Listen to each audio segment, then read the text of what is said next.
So something extremely common in the Jiu-Jitsu community and martial arts in general is this kind of weird emphasis on strength as bad. Like strength is a sin. Like it's a sin to flex your muscles in grappling. And I think that is a huge disservice. If you are preaching that, please don't. And here's why. Because technique is nothing more and nothing less than an efficient application of strength and power. It is not a lack of strength and power. Not at all. Let me say that again. Good technique is an efficient use of strength and power, not a lack thereof. Okay? Likewise, bad technique is an inefficient use of strength and power. But again, all human movement is an application of strength and power. Even walking, even breathing, even something that simple requires a certain level of strength and power. Okay, just to move, just to stay alive, just to keep the lights on. Okay. Some time ago, years ago, I had this student come to my gym, and he was a big dude. Big, strong guy, power lifter, kind of like a strongman competitor type. Really, really big. He had arms as big as my waist. The guy was just giant. And the first time I rolled with him, he had never done any jiu-jitsu, never done any grappling at all, never wrestled. Just really, really big, really athletic. Okay? And so I caught him in an armbar. He looked at me like, oh, okay, I see what you're doing. And he took his arm, the arm that was hyperextended, and he curled my whole body up here, threw me across the room. That's how much strength this guy had. And then he climbed on top of me, got in my guard, grabbed my head with one hand, pushed me into the floor. Now, ordinarily, against a normal-sized person, that's a pretty easy situation to get out of. You can just spin right into an armbar. But suddenly I found I couldn't move. There was so much weight, so much pressure, so much strength on me, I couldn't move at all. Couldn't move the hips, couldn't move the shoulders. I was pinned in my guard. He started squeezing. And I felt my skull caving in. I had to tap out. And that was kind of embarrassing. I felt like my pride was injured. I felt like, oh man, if he wasn't so big, I could have won that match. And my pride started speaking that way. It was like, it was so tempting to give into that pride and justify not becoming a better grappler. But I had a tremendous learning opportunity right there, which was this choice: either give into the pride and don't get any better and just write it off as, oh, he's just big and strong, so whatever. Okay, because I'm training to fight guys my size. But I remembered something. I remembered why I got into martial arts in the first place. I mean, really, why most of us get into martial arts, any martial art, jiu-jitsu, taekwondo, karate, whatever.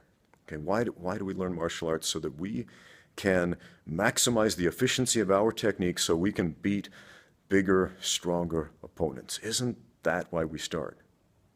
Okay, this beautiful promise that if our technique is good enough, we can beat a larger, stronger opponent. Now, I started martial arts when I was younger because I got bullied when I was a kid. I got beaten up in school. I got teased a lot. I mean, these bigger, stronger guys in numbers would just throw me on the floor and kick me and do whatever they wanted. I couldn't do anything because they were bigger and stronger, and there were more of them. Okay? And so the promise of martial arts was, if your technique is good enough, then you can beat those bigger, stronger guys. And so I had this brute on the mat, this guy who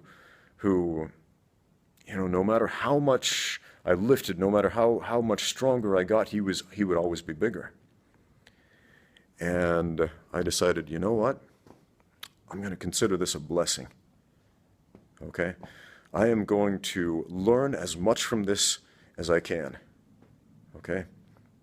So again, I applied myself. I tried to get as strong as I could. I really hit the weights hard, and that's something I think every serious athlete should do. And a lot of martial artists are terrible athletes. A lot of Brazilian Jiu-Jitsu guys are terrible athletes. Again, because they give into this beautiful lie that if you put your hands and feet in the right place, that's going to be enough. That if your body is in the correct position, that's going to be enough, even without athleticism. And that's not true, because this is a sport just like anything else. Fighting is the most athletic sport I can possibly think of. I mean, think of it like baseball players. These guys get busted for steroid use all the time. And, I'm not saying baseball is not an athletic sport, but compared to fighting, I mean, it's so much less. I mean, they got to sprint really fast for a short distance. They got to hit the ball really hard, once. They got to throw the ball really hard and fast. Okay, but those athletic intervals in baseball are so short compared to the athleticism required for fighting or grappling or jiu-jitsu. So it is mind-boggling why nobody, or I shouldn't say nobody, but why so few people in the grappling community are training athletically the way that they should and could. Man, it is not enough to know where to put your hands and feet. You have to become an athlete. So I learned a lot from this guy, from this big dude, from this muscle guy. My technique got so much better as a result. I forced myself to swallow my pride and say, okay, I'm not going to beat him today. I mean, I know that. I know that up here today. I'm not going to beat him, but I'm going to step on the mat. I'm going to do what I can. I'm going to try something different. Let's see what I learned today. And I learned a bunch of lessons, and it was great. And then eventually, one day, I was able to sweep him. This big dude, he got on top of me, right? Got on top. And I was able to, just sweep him, and the technique all came together, and it happened. And I remember this look on his face, and he was saying, no way, how'd you do that? And, I finally got to the point where I could teach the guy again. Remember, he came to me to learn. He was a student, but for so long, the student was teaching me, again, without any jiu-jitsu technique, but I'm going to tell you something that might sound controversial. Strength is a technique, okay? And if you don't believe me, I mean, talk to anybody who does strength training seriously, who lifts heavy, like powerlifting, gets under the squat bar and lifts a lot of weight. There is so much technique that goes into that. Talk to anybody who does Olympic lifts. That is pure technique. When you talk to anybody about technique on deadlifting, how to deadlift heavy, these people who have this tremendous strength, that does not come without technique. I mean, that is part of your technique, okay? And I'm not talking about just, the genetic potential, being born with a giant skeleton, with the potential to put on more muscle than the average person. I mean, strength is part of your technique. But remember, we got to apply it efficiently. Now, I'm going to tell you a story. About, 5-6 years ago, I went to train at a Sanda camp in Jiangsu province. That's north of Shanghai here in China.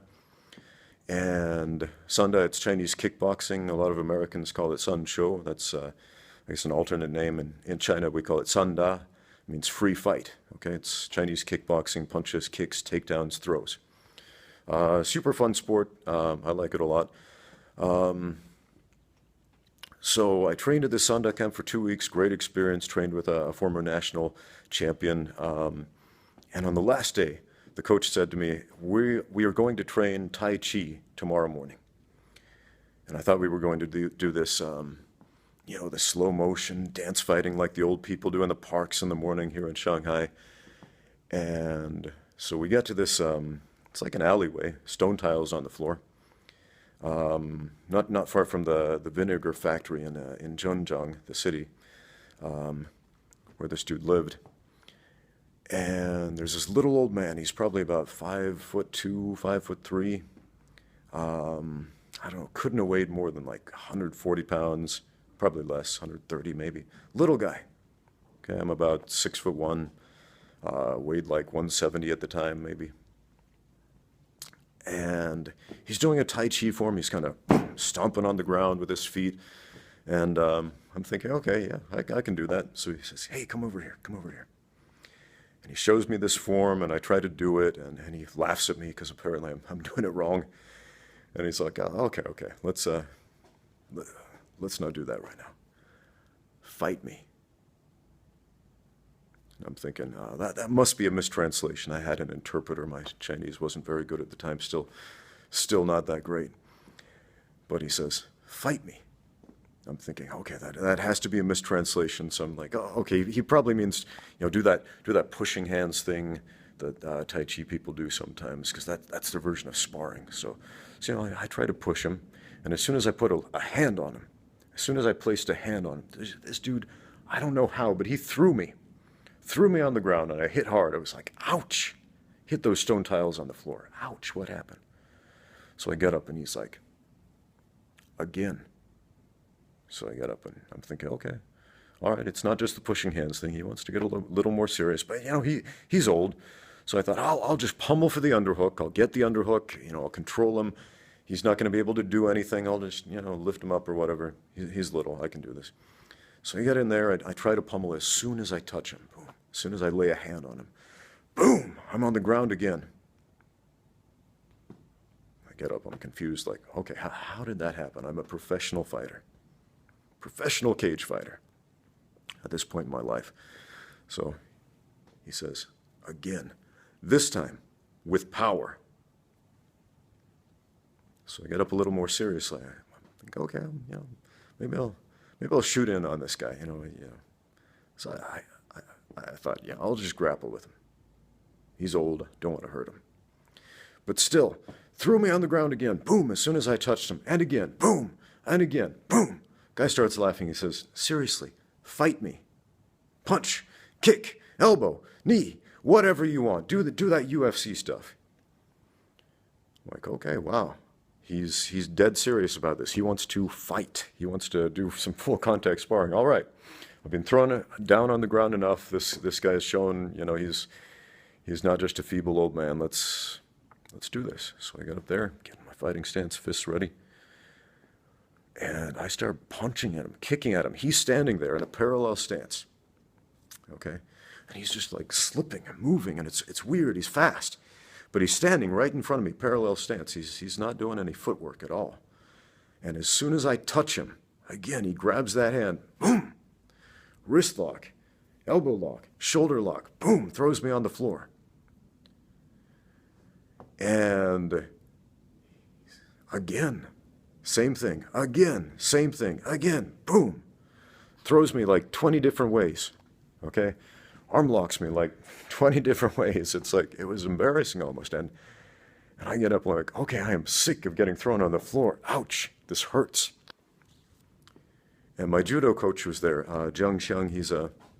He's a former member of the Chinese national judo team, heavyweight, big dude, okay? Black belt in judo, one of the good ones, right? And he was there. He's watching this. He's like, okay, I want to give it a try. So he tries sparring with the old man. Old man, like half his size, throws him all around exactly the same way as he does me.